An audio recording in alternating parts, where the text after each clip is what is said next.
사실 아직까지 많은 정보가 없어서 가상자산에 대해서 어떻게 과세되는지 궁금하셨던 분들도 많을 텐데요.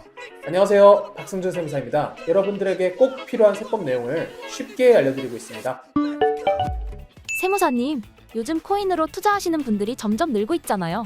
근데 코인 수익은 세금을 안 내나요? 죽음하고 세금은 피할 수가 없는데요. 요새 뉴스를 보다 보면 비트코인의 가격이 크게 올랐다고 하고 저희 주변에도 비트코인에 투자해서 큰 돈을 벌었다는 분들도 많은데요.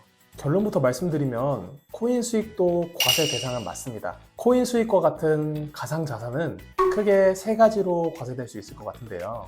직접적으로 투자해서 차익을 얻거나 부모님이 가지고 계시다가 상속이나 증여를 받는 경우에도 과세가 될 수 있겠죠. 그런데 주변에서 코인에 투자를 해서 소득세를 냈다는 얘기 들어보신 적 있으신가요?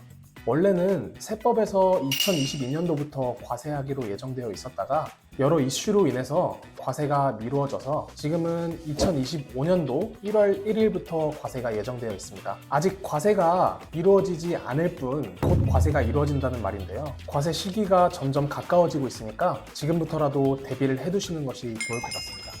코인 수익이 앞으로 과세된다면 어떤 식으로 과세가 되나요? 어떻게 보면 약간은 특이하게 과세되는데요. 부동산이나 주식 투자를 하다 보면 산 가격에서 판 가격을 차감한 이익만큼 양도소득세가 과세가 되잖아요. 가상자산도 마찬가지인데요. 여기서 조금 특이한 점은 양도소득세가 아니라 종합소득 중에 하나인 기타소득으로 과세된다는 점입니다. 계산 방식은 양도 대가를 총 수입 금액으로 보고 취득가액 등 부대 비용을 필요 경비로 모아서 양도 차익을 계산하고요. 그렇게 계산된 소득 금액에 연간 250만 원을 공제해서 세율 20%를 적용한다고 생각해 주시면 됩니다. 예를 들어 가상 자산을 1,000만 원에 취득해서 2,000만 원에 다시 파는 경우에 차액 1,000만 원에서 기본 공제 250만 원을 차감해주고 세율 20%를 적용한 금액인 150만 원을 다음 연도 5월 달까지 신고해야 합니다. 이때 알아두셔야 될 점이 하나 있는데요. 가상자산에 대해서 갑작스럽게 과세되었을 때 세금 부담을 최소화하기 위해서 가상자산의 취득가액을 실제 취득가액과 법 시행일 이전의 가액과 비교해서 더 큰 금액으로 하도록 정하고 있습니다. 잠시만요.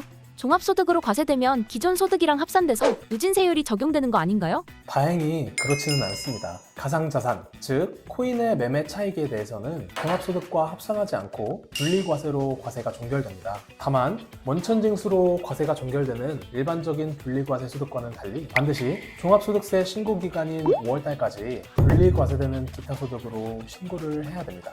그렇다면 가상자산으로 상속이나 증여가 이뤄지는 경우에는 어떻게 되나요? 코인을 상속이나 증여받는 경우에는 양도로 인한 소득과는 약간 차이가 있습니다. 가상자산의 양도로 인한 소득은 아직 과세가 되고 있지 않지만 가상자산을 상속받거나 증여받는 경우에는 2022년도부터 과세가 되고 있는데요. 상속세나 증여세를 과세할 때는 그 자산을 어떻게 평가하는지가 가장 중요한 이슈인데요. 가상자산을 평가할 때는 현재 기준으로 업비트, 빗썸, 코빗, 코인원에서 거래되는 가상자산에 대해서 상속 개시일이나 증여일 전후로 1개월 동안에 해당 거래소가 공시하는 일평균가액의 평균액으로 그 자산을 평가합니다. 또한 각각의 평균액을 찾아보기 어려운 경우에는 홈택스에서도 일평균가액을 고시하고 있으니까 확인하시면 좋을 것 같습니다. 오늘은 가상자산에 대해서 어떻게 과세되는지 알아보았는데요.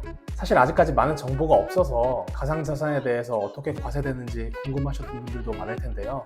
이번 기회로 알아두시고 잘 활용하셨으면 좋겠습니다. 오늘 영상에 대해서 더 궁금하신 점은 댓글로 남겨주시면 답변해 드리도록 하겠습니다. 오늘 영상이 도움이 되셨다면 구독과 좋아요 한 번씩 부탁드립니다. 감사합니다.